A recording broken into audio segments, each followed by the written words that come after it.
मी प्राध्यापक बापूसाहेब कुमार कर्डे पाटील, तुळजाभवानी देवीचा मुख्य पुजारी. आज आपल्याला या ठिकाणी गोंधळाचा भाग दुसरा यामध्ये आपल्या सर्वांचं या ठिकाणी स्वागत करतो. आज आपण गोंधळाविषयी दुसऱ्या भागामध्ये अजून थोडीशी माहिती या ठिकाणी पाहणार आहोत. आता गोंधळ याबद्दलची संपूर्ण सविस्तर माहिती पहिल्या भागात तर झालीच आहे. मात्र हा गोंधळ पूर्वीच्या काळी कशासाठी आणि कोणत्या कारणासाठी होता याबद्दल आज थोडीशी माहिती आपण घेणार आहोत.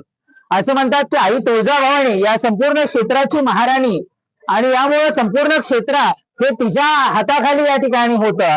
मग अशा वेळेस या महाराणी या नात्यानं न्याय निवाडा करण्याचं काम हे या महाराणीचं या ठिकाणी काम होतं. आणि यामुळे आई भवानीच्या हातामध्ये आपल्याला या ठिकाणी राजदंड असलेला दिसून येतो. न्याय निवाडा करण्याचं कार्य हे आई तुळजाभवानीचं या ठिकाणी होतं.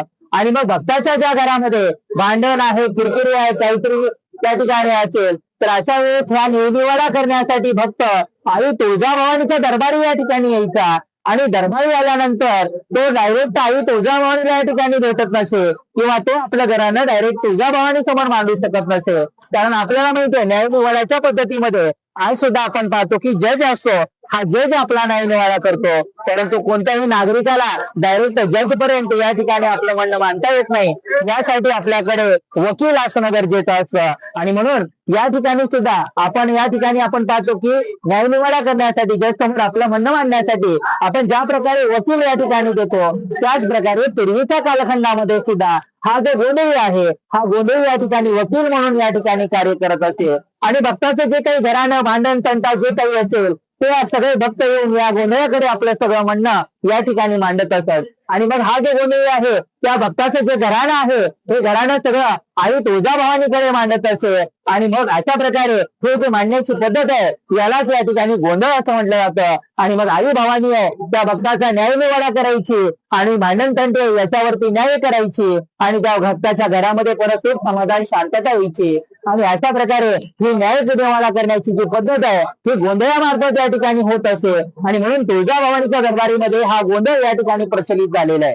तर हा गोंधळ या गोंधळामार्फत आई भवानीकडे या ठिकाणी मांडला जात असतो. तर हे आपण गोंधळाविषयी ही माहिती आपण पाहिली. आता मग हा गोंधळ घालत असताना याचं साहित्य नेमकं कसं असतं तर हे आपण या ठिकाणी आता पाहणार आहोत. आपल्या हात आपण पाहू शकतो आपल्या इथं जे ताट आहे हे गोंधळाचं ताट या ठिकाणी म्हणलं जातं. तर या गोंधळाच्या ताटामध्ये काय असतं तर एक कलश असतो.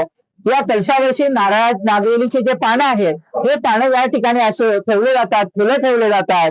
आणि सोबतच यामध्ये नारळ असेल, 5 केळी असेल, खारीक सुपारी असेल, यासोबतच या ठिकाणी समोर हळदी कुंकू, गुलाल, बुक्का आणि अष्टगंध यांचा देखील यामध्ये समावेश असतो.